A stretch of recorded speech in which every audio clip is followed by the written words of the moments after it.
Hello everyone. Today we are going to do practical problem 35 of retirement of partnership. ठीक है, हम लोग retirement कर रहे हैं, इसका प्रैक्टिकल प्रॉब्लम 35 करने वाले हैं. ठीक है, फॉर्मेट्स जैसे कि बने हुए तो समझ में आ रहा होगा what we are going to make. Pankaj, Naresh and Saurabh are partners sharing profits in the ratio of 3:2:1. सबसे पहला इंफॉर्मेशन क्या, तीन पार्टनर्स है. कौन कौन? पंकज, नरेश एंड सौरभ. पंकज, नरेश, सौरभ. ठीक है, ये पार्टनर्स कैपिटल में मैंने इनके नाम लिख दिए हैं. और इनका प्रॉफिट शेयरिंग रेशियो जो है वो क्या है, 3:2:1. ठीक. On 1 April 2021 Naresh retired.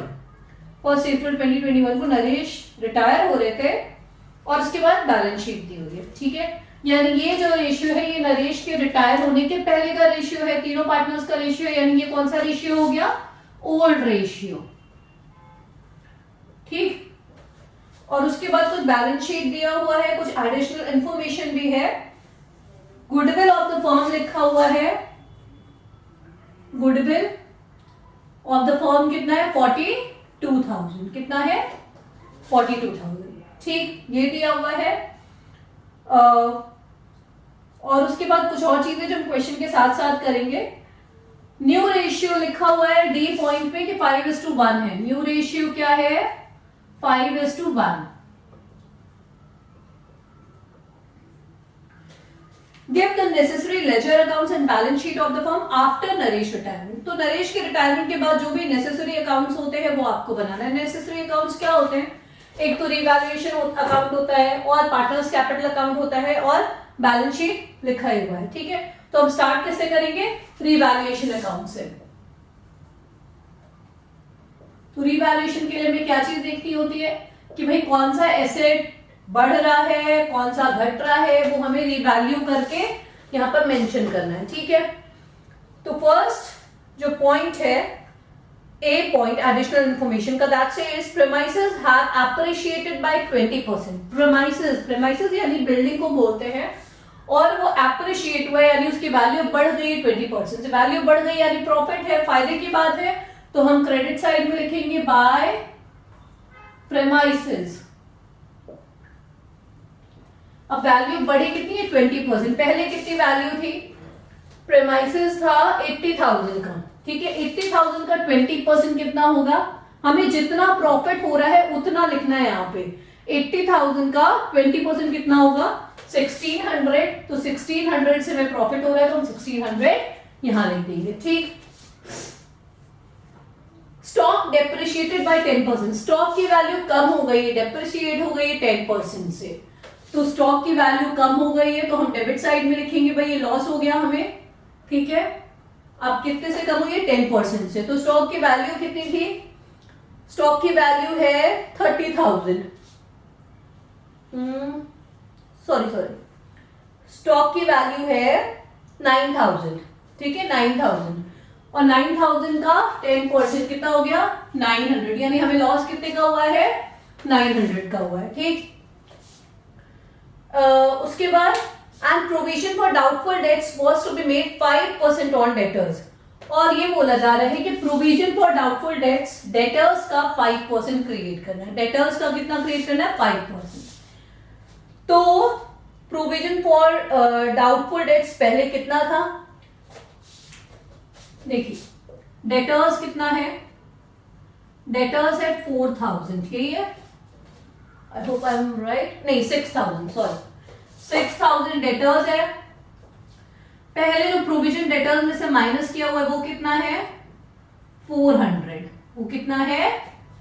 400. ठीक है, लेकिन एडिशनल इंफॉर्मेशन में ये बोला गया है कि provision for doubtful debts was to be made 5% on debtors. जो एक्चुअली में प्रोविजन है वो कितना होना चाहिए? डेटर्स का 5% होना चाहिए. तो डेटर्स का 5% कितना होगा? 6,000 का 5%.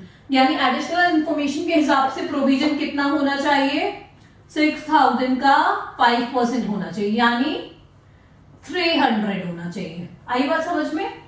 पहले प्रोविजन जो क्रिएट किया गया वो 400 से किया गया है. पर एडिशनल इन्फॉर्मेशन जो बोल रहा है उसके हिसाब से प्रोविजन सर 300 का ही होना चाहिए। तो अब हम क्या करेंगे, हमारे पास ज्यादा है प्रोविजन के, हम उसे कम कर देंगे, हमें 100 रुपए कम कर देने हैं ऐसा बोला गया। तो हम प्रोविजन का अमाउंट 400 से 300 पे ले आएंगे, यानी 100 रुपीज हम कम कर देंगे पहली बात। ठीक है, अब हम कम करेंगे।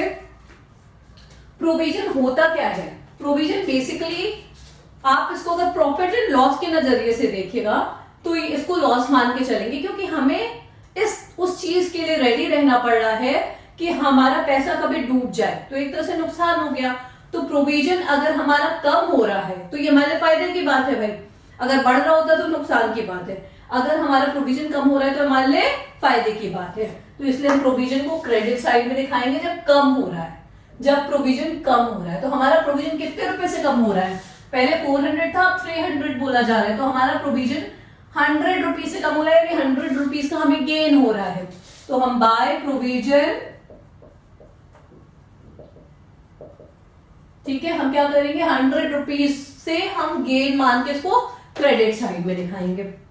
ठीक, क्लियर हो गई बात। उसके बाद further provision for legal damages is to be made for 1200, और बोला जा रहा है कि लीगल डैमेजेस के लिए एक नया प्रोविजन बनाना है, मतलब कि कानूनी रूप से अगर कोई नुकसान हो सकता है तो उसके लिए हमें एक अलग प्रोविजन बनाकर रखना है। भाई हमें लीगल, कई सारी कंपनीज में क्या होते हैं केसेस लड़ने पड़ते हैं, तो उसमें 1200 का एक अलग से प्रोविजन बनाकर रखना है। पहले ऑलरेडी लीगल डैमेजेस का प्रोविजन है, 6000 रुपीज का ऑलरेडी प्रोविजन है। ठीक है, प्रोविजन किस चीज का, लीगल डैमेजेस का ऑलरेडी है, लेकिन बोला जाता है कि further you have to create और प्रोविजन ऑफ 1200, यानी आपको 6000 तो रखना ही है, 1200 रुपए और बढ़ा देना है आपको इस प्रोविजन में। ठीक है, अब अभी मैंने बोला प्रोविजन आपको किसी चीज के, भाई आपका कोई डैमेज होगा उसके लिए आपको प्रोविजन क्रिएट करके रखना है। तो मतलब ये आपके लिए नुकसान की बात है ना, कि आप डैमेज का सोच के कि भाई ये नुकसान होगा और उसके लिए हमें प्रोविजन रखना है, तो ये नुकसान की बात है। तो आपको ये तो ऑलरेडी था, लेकिन जो अब आपको फिर से प्रोविजन बढ़ाना है कितने रुपए से, 1200 रुपए से। ये 1200 आपके लिए क्या हो गया, ये एडिशनल इन्फॉर्मेशन में दिया 1200, ये आपके लिए क्या हो गया, नुकसान हो गया। तो ये आप कहां पर दिखाओगे, डेबिट साइड में दिखाओगे। ठीक है, आपको बस ये समझना है कि अब हमें क्या, नुकसान के लिए हमें प्रोविजन बना के रखना है, तो हमारे लिए तो लॉस ही है ना वो, तो हम इसको डेबिट साइड में दिखाएंगे। क्लियर हो गई बात यहां तक। चलिए आगे बढ़ते हैं। Furniture to be brought up to ₹45,000, furniture की जो वैल्यू है वो 45,000 कर देनी है हमें। पहले फर्नीचर की वैल्यू हम देखेंगे जो हमारा बैलेंस शीट दिया है उसमें पहले फर्नीचर की वैल्यू 41,000 थी। ठीक है, पहले फर्नीचर की वैल्यू क्या थी, 41,000 थी, और हमें कहां लेकर आनी है 45,000, यानी फर्नीचर की वैल्यू बढ़ गई, यही हुआ ना, बढ़ गई, अप्रिशिएट हो गई, फायदा हो गया हमारे लिए। तो फर्नीचर की वैल्यू हमारी बढ़ गई, तो हम क्रेडिट साइड में दिखाएंगे। कितने रुपए का फायदा हो गया, पहले 41,000 था और अब 45,000 हो गया, यानी 4,000 का हमें फायदा हो गया। क्लियर हो गई बात। ठीक है, अब ये फर्स्ट एडजस्टमेंट हमारा हो गया। उसके बाद गुडविल है, गुडविल को हम पार्टनर्स कैपिटल के लिए छोड़ देते हैं, रिवैल्यूएशन में उसकी जरूरत होती नहीं है। थर्ड पॉइंट जो है वो भी अभी पार्टनर्स कैपिटल में आएगा, उसका नंबर, उसकी भी जरूरत नहीं है। फोर्थ हमने न्यू प्रॉफिट शेयरिंग रेशियो लिख लिया है, वो सारा अभी पार्टनर्स कैपिटल में आएगा। इसका मतलब ये है कि रीवैल्यूएशन हमने सारा कुछ कर लिया है जो करना था, अब हम रीवैल्यूएशन का प्रॉफिट या लॉस निकाल लेते हैं। ठीक है, कि हमें रीवैल्यूएशन पे प्रॉफिट हो रहा है या लॉस हो रहा है। टोटल 5700, ठीक है, और इधर का total 2100। Is there anything wrong? 80,000 का ये जो है आपका, ये आएगा आपका 16,000 नॉट 1600। 80,000 का 20% कितना आएगा, 80,000 का 20% आएगा 16,000, 1600 नहीं आएगा। ठीक है, 20% निकालना है, तो ये 16,000 आएगा। ठीक है, तो ये गलत हो गया, ये टोटल ये है आपका 20,100। ठीक है, टोटल कितना है 20,100। आई बात समझ में।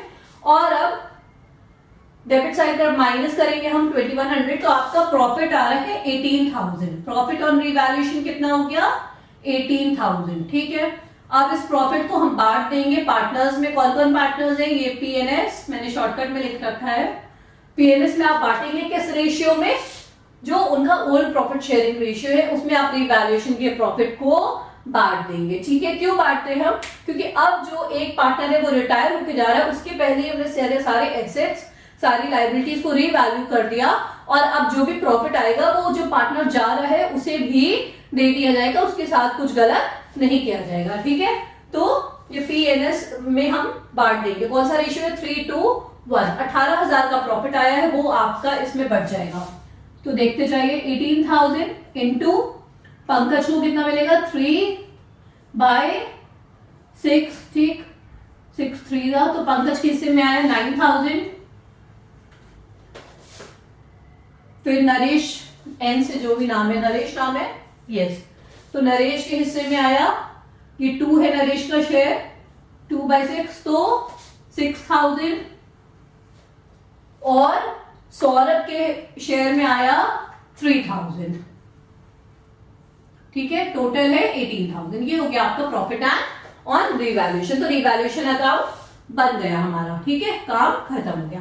अब हम आते हैं इस पे, किस पे, पार्टनर्स कैपिटल अकाउंट पे।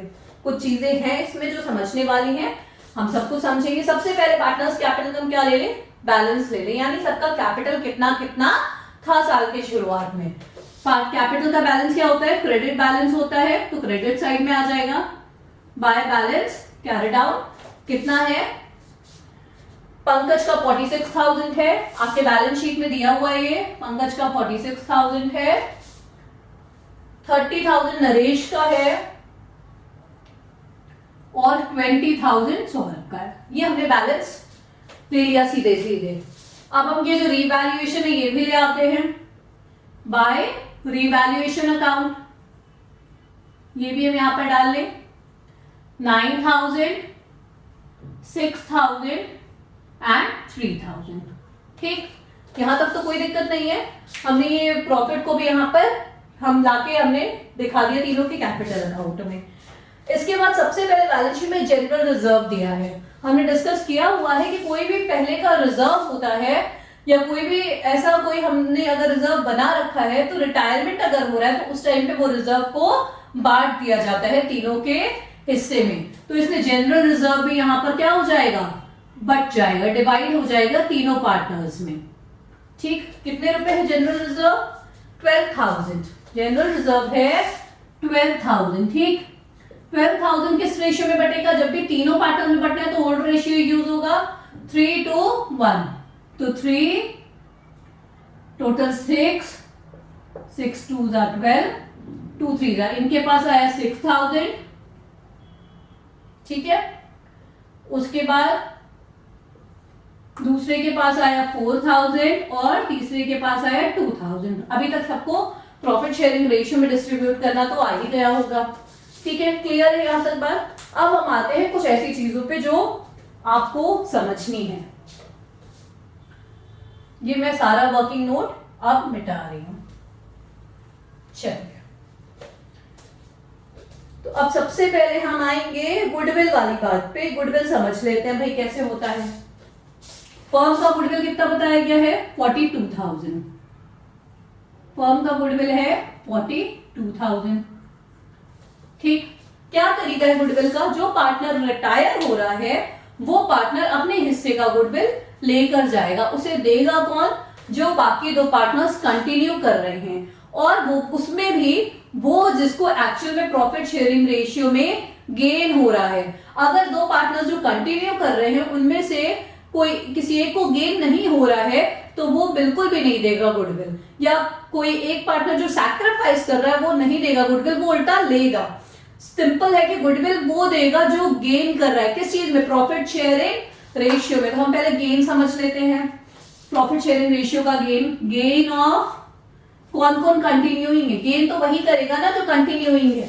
भाई जो जा रहा है वो अपना हिस्सा दे के जा रहा है, किसको दे के जा रहा है, जो कंटिन्यूइंग है उसको दे के जा रहा है। ठीक है, तो जो कंटिन्यूइंग है उसको तो फायदा हो रहा है, जो जा रहा है वो तो छोड़ के ही जा रहा है, तो जो कंटिन्यूइंग है उसको फायदा हो रहा है। अब उसमें भी किसको किसको फायदा हो रहा है, ऐसा हो जाता है कई बार कि कोई जरूरी नहीं है कि जो कंटिन्यूइंग है सबको ही फायदा हो रहा हो, है ना। उनका रेशियो कुछ ऐसा डिस्ट्रीब्यूट होता है कि किसी एक को तो फायदा हो रहा है, लेकिन किसी एक को वो पहले वाली स्थिति में है, ना प्रॉफिट ना लॉस, वो उसे कोई ना फायदा हो रहा है ना नुकसान हो रहा है।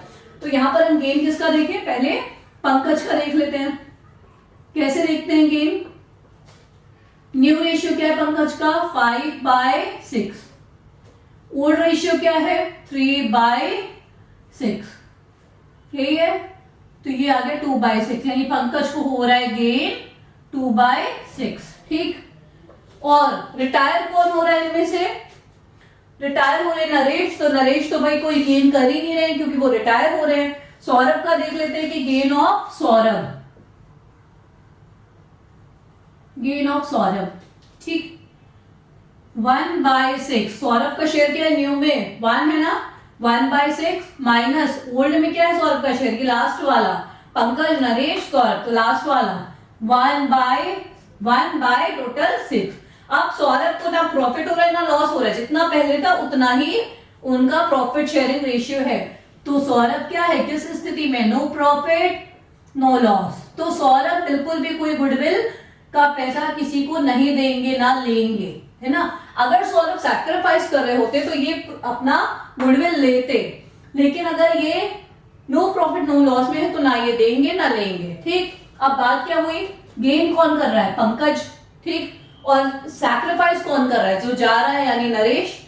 तो पंकज गुडविल देंगे किसको, नरेश को, ठीक है। जर्नल एंट्री क्या होती थी, जो हमने जर्नल के लिए गुडविल के लिए बहुत सारे क्वेश्चन किए हैं, जो दे रहा है जो देने वाला है वो कौन है पंकज, तो इनका अकाउंट डेबिट होगा, पंकज कैपिटल अकाउंट डेबिट, और जो लेने वाला है वो कौन है, जो रिटायर होके जा रहा है उसको गुडविल मिलेगा तो उनके अकाउंट में पैसा आएगा तो वो क्रेडिट होंगे, ठीक है।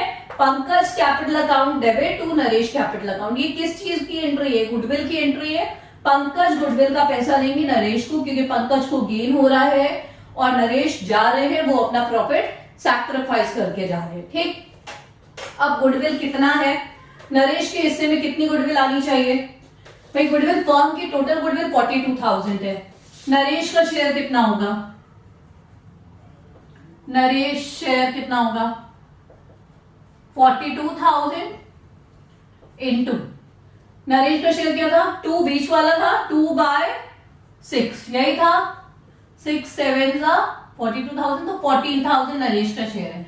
ये 14,000 नरेश लेंगे, किससे लेंगे, पंकज से, ठीक है। ये 14,000 नरेश लेंगे पंकज से। अगर सौरभ को भी गेन हो रहा होता तो दोनों मिल के देते नरेश को, लेकिन क्योंकि सौरभ को कोई गेन ना प्रॉफिट कुछ भी नहीं हो रहा है ना लॉस, तो सिर्फ पंकज देंगे नरेश को, ठीक है। अब इसकी एंट्री कर लेते हैं हम, तो नरेश को क्रेडिट करना है, नरेश के पास पैसा आ रहा है तो नरेश की कॉलम में हम क्या करेंगे 14,000 को क्रेडिट कर देंगे क्योंकि पैसा आ रहा है, और नाम क्या लिखेंगे, जो पैसा दे रहा है, कौन दे रहा है, बाय पंकज कैपिटल, ठीक, बाय पंकज कैपिटल। और पंकज का अकाउंट डेबिट करना है तो हम पंकज का अकाउंट डेबिट कर देंगे कितने से 14,000 से, और नाम किसका लिखेंगे, जिसको पैसा दिया जा रहा है यानी नरेश को, तो टू नरेश कैपिटल। आई बात समझ में कि हमने गुडविल का काम कर लिया कि नरेश का जो गुडविल आया था वो 14,000 था और वो पंकज से लेंगे तो नरेश के अकाउंट में क्रेडिट हो जाएगा और पंकज के अकाउंट से डेबिट हो जाएगा। क्लियर हो गई बात। अब सी पॉइंट पे आते हैं हम। सी पॉइंट जो थोड़ा सा डिफरेंट है अभी तक के क्वेश्चंस में, ठीक है, ज्यादा कुछ डिफिकल्ट नहीं है बट डिफरेंट है। 26,000 from Naresh capital account to be transferred to his loan account. पहले इतनी बात को कर लेते हैं।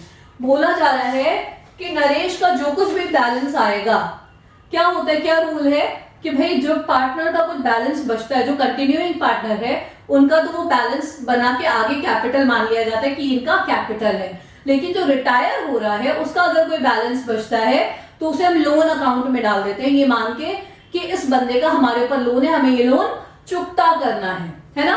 तो अब ये बोला जा रहा है कि 26,000 जो है वो हम नरेश का लोन मान के अपने पास रखेंगे, हम नरेश को पे करेंगे। तो 26,000 की बात तो पहले ही क्लियर हो गई है, तो हम टू नरेश लोन करके हमारे पास रहेगा कितना, 26,000। ठीक है, बात समझ आ गई। 26,000 क्या होगा, हमारे पास नरेश का लोन करके रहेगा। ओके, क्लियर है बात, ये हमने पहला पॉइंट कर दिया। और उसके बाद and balance be paid through bank, और अगर कोई कुछ बैलेंस अमाउंट बच रहा है, नरेश को और भी पैसा अगर देना पड़ रहा है, मतलब 26,000 तो हम उसको लोन को रखेंगे, हम दे देंगे उसको एज ए लोन, अभी हमारे पास रहेगा। और अगर इसके बाद भी इतना अमाउंट लोन में डालने के बाद भी कुछ और भी पैसा देना पड़ रहा है, तो वो हम बैंक से दे देंगे, बैंक के अमाउंट से, बैंक में जो हमारा पैसा है उससे दे देंगे। तो सबसे पहले हमें क्या करना चाहिए, हमें चेक करना चाहिए कि नरेश को कितना पैसा देने की जरूरत है। ठीक है, अब मैं ये वर्किंग नोट सारा मिटा रही हूं।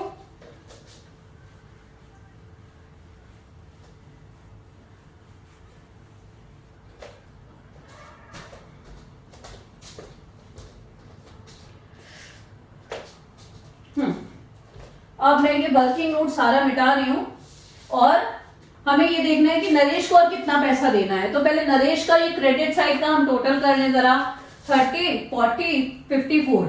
तो नरेश के क्रेडिट का टोटल क्या है, 54। ठीक, नरेश के डेबिट साइड में और कुछ भी नहीं है, खाली ये लोन ऑलरेडी चला गया। ये बोला गया ना कि 26,000 तो उनको देना ही है, तो 26,000 तो हम उसको एज ए लोन रखे हैं। अब 54 में से 26 चला गया, तो नरेश को भी 28,000 रुपए और देने। कितने, 28,000 रुपए नरेश को और देने हैं। ठीक है, बात समझ आ गई। अब ये 28,000 हम नरेश को कैसे देंगे, हम बैंक से देंगे। यही बोला जा रहा है ना कि हम नरेश को 28,000 बैंक से देंगे। तो चलिए भाई, नरेश को हम बाकी पैसे कैसे दे देंगे, बैंक से दे देंगे। ठीक, 28,000। अभी इसमें आगे चीज आएगी, वो हम वहां पर देखेंगे। अभी हम नरेश को बैंक से दे देंगे 28,000। क्लियर हो गई बात। ये बोला जा रहा है कि नरेश को हम बाकी पैसा बैंक से दे देंगे। ठीक, तो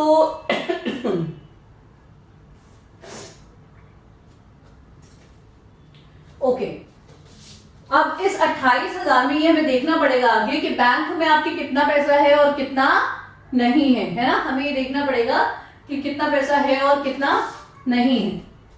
तो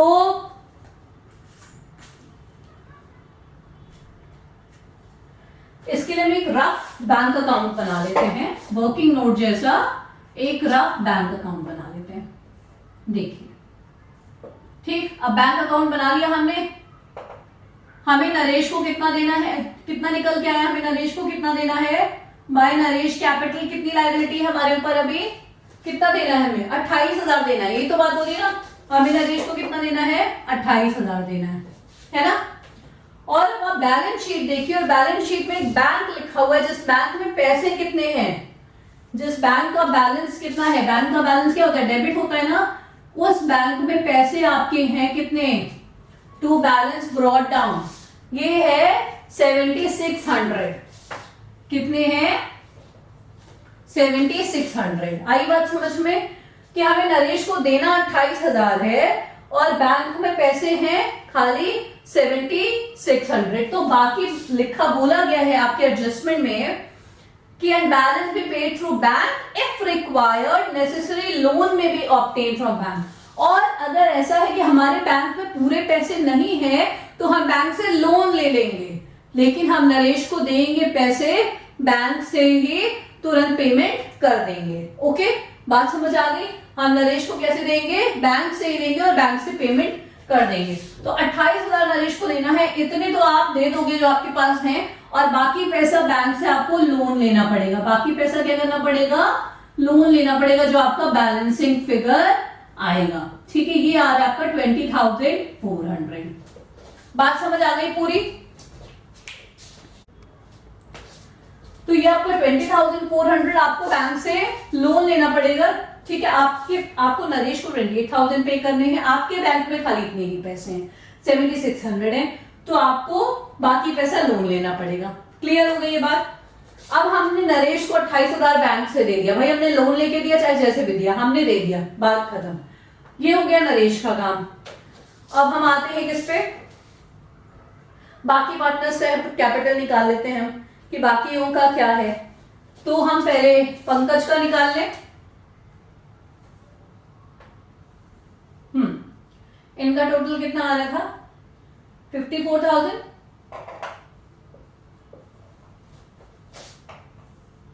इनका टोटल हमने कर लिया 54,000।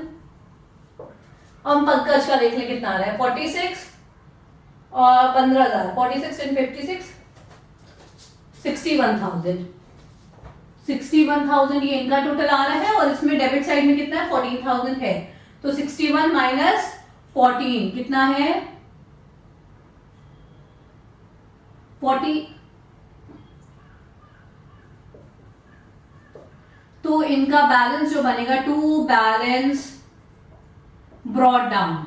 ये जो बाकी कंटिन्यूइंग पार्टनर्स हैं, इनका जो कैपिटल होता है आखिरी में बचा हुआ, वो क्या होता है, बैलेंस ब्रॉड डाउन ही तो करते हैं, हम आगे बढ़ा के ले जाएंगे ना। तो अब टू बैलेंस कैरेड डाउन कितना आएगा, 61,000 माइनस 14,000 यानी 47,000 अभी पंकज का बैलेंस रहेगा, क्योंकि वो कंटिन्यूइंग पार्टनर है तो उनको हमें लोन में नहीं डालना है। और आखिरी में इनका देख लेते, ये है 25,000, और यहां पर कुछ भी नहीं है डेबिट साइड में, तो इनका सीधे सीधे 25,000 आ जाएगा बैलेंस। ठीक है, सौरभ का बैलेंस कितना आ गया, 25,000। यहां तक बात समझ आ गई, हमने सब कुछ बना लिया, पार्टनर्स कैपिटल हमने बना लिया है। अब हम आते हैं बैलेंस शीट पे। चलिए, बैलेंस शीट में सबसे पहले हम कैपिटल से शुरू कर लेते हैं। कैपिटल पहले किसका होगा, जो कंटिन्यूइंग पार्टनर्स हैं, यानी पंकज और सौरभ, इनका तो कैपिटल होगा। ठीक, पंकज का कितना है, 47,000 है जो हमने अभी बैलेंस निकाला है, और सौरभ का 25,000 है, 25,000 जो अभी हमने बैलेंस निकाला है। ये हो गया 72,000 कैपिटल। ठीक, अब नरेश का लोन जो रखा गया है, अभी लोन, नरेश का लोन जो रखा गया है वो कितना है, मतलब जो हमने कहा कि हम एज ए लोन उसको 26,000 मानेंगे और वो हम पे कर देंगे, वो बिजनेस के लिए लायबिलिटी है, पे करना है।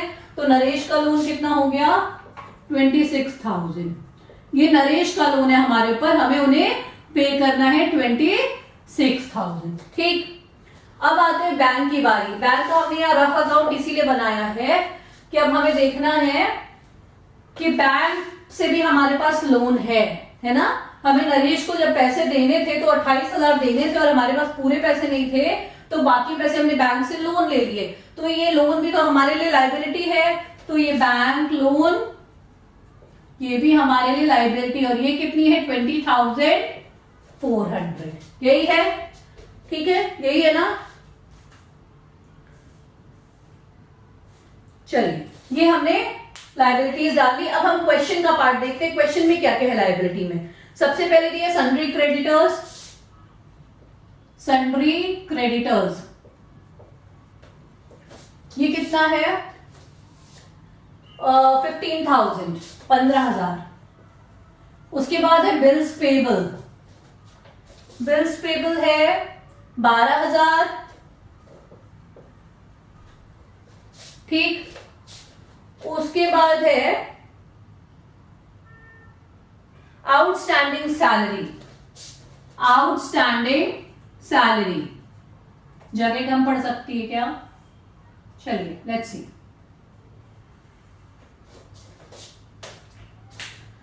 वर्किंग नोट आई होप सबको सब समझ में आ गया होगा। आउटस्टैंडिंग सैलरी है 2200।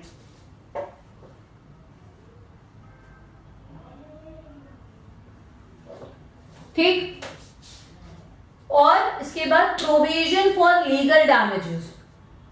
प्रोविजन फॉर लीगल डैमेजेस कितना, 6,000। अच्छा 6,000 तो ये है, और साथ में एडजस्टमेंट में भी एक लिखा था ना कि आपको प्रोविजन क्या करना है, लीगल डैमेजेस का प्रोविजन आपको फर्दर और क्रिएट करना है, 1200 और बढ़ाना है।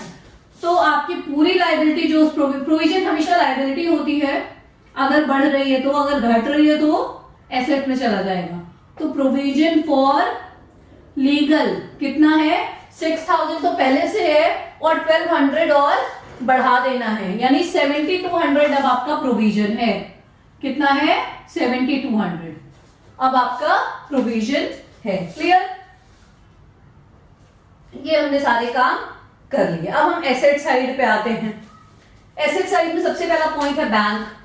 तो बैंक में भाई कोई पैसे बचे नहीं है हमारे जो एसेट में रहेगा, जो थे 7600 वो हमने पेमेंट कर दिया और अब हमारे पास खाली लोन ही था, तो लोन हमने लायबिलिटी में डाल दिया, तो हमारे पास बैंक जैसा कोई एसेट नहीं है। डेटर्स,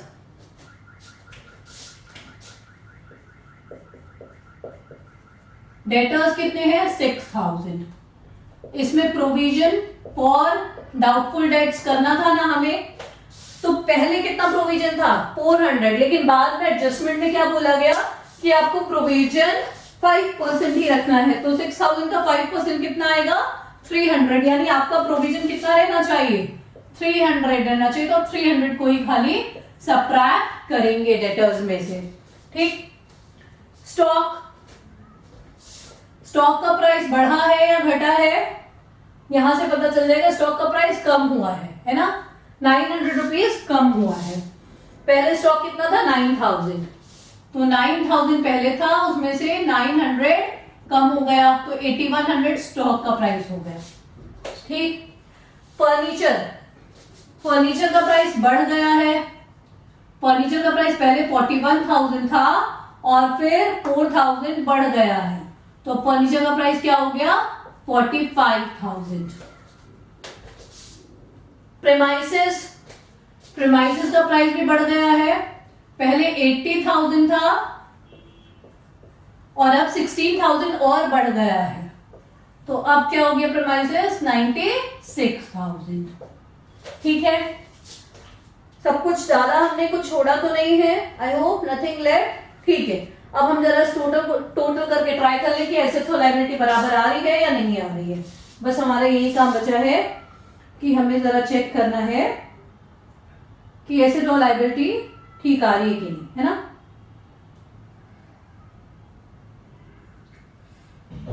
ओके,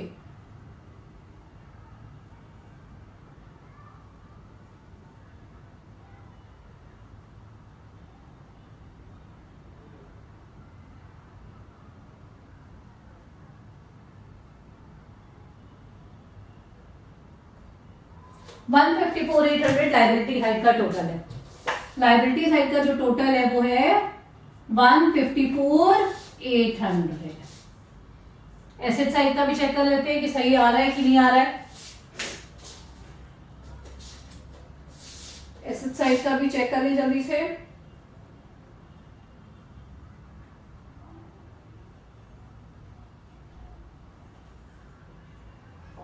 बिल्कुल ठीक आ रहा है, 154,800 एसेट का भी टोटल आ रहा है। ठीक है, तो हमारा ये प्रैक्टिकल प्रॉब्लम सॉल्व हो गया है, practical problem 35। Okay, thank you.